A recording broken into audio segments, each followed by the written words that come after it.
De retour chez Collègue Édition avec Pierre pour notre question de la semaine qui concerne cette semaine les sénateurs d'Ottawa qui affrontent le Canadien de Montréal.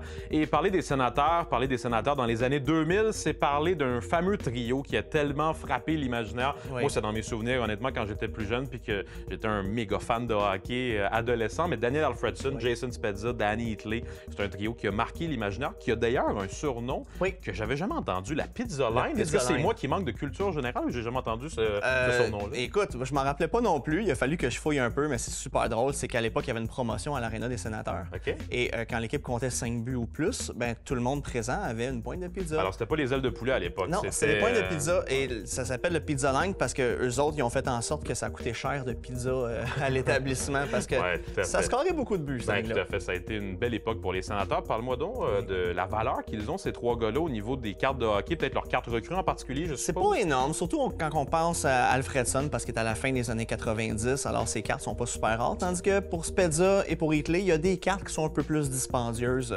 Au début des années 2000, on parle, mettons, des Young Guns et des variantes comme ça. C'était deux joueurs qui étaient parmi mes préférés, personnellement, quand j'étais plus jeune. Évidemment, fan du Canadien, mais je gardais quand même un œil sur ce qui se passait avec les sénateurs. Et on a une question qui concerne les sénateurs d'Ottawa pour vous cette semaine. Et on vous demande à quand remonte la dernière Coupe Stanley remportée par les sénateurs d'Ottawa? Est-ce A, en 2009, B, en 1998 ou C, en 1927? La réponse après la pause.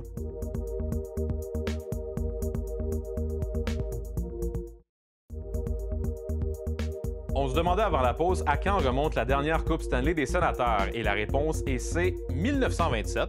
Je me rappelle, j'étais là. Oui, tout à fait. Moi aussi, j'en ai quelques souvenirs quand même. Non, blague à part, quand même. 1927, c'était un peu une colle, celle-là, parce que depuis que les sénateurs sont revenus dans la Ligue nationale de hockey au début des années 90, ils n'ont jamais remporté la Coupe, mais l'avaient emporté à cette époque-là, dans les années 10. Ils étaient dominants à cette époque-là. Tout à fait. Ils ont remporté 11 fois la Coupe Stanley, quand même. Peut-être une information que les gens ne connaissent pas nécessairement, mais ils ont eu une belle génération dans la période plus récente, surtout dans les années 2000, comme on parlait avant la pause. Ils n'ont jamais réussi à l'emporter, cette Coupe. Ils sont allés en finale. Ils sont passés proches, ils ont eu des équipes très compétitives, mais ça n'a juste pas donné encore.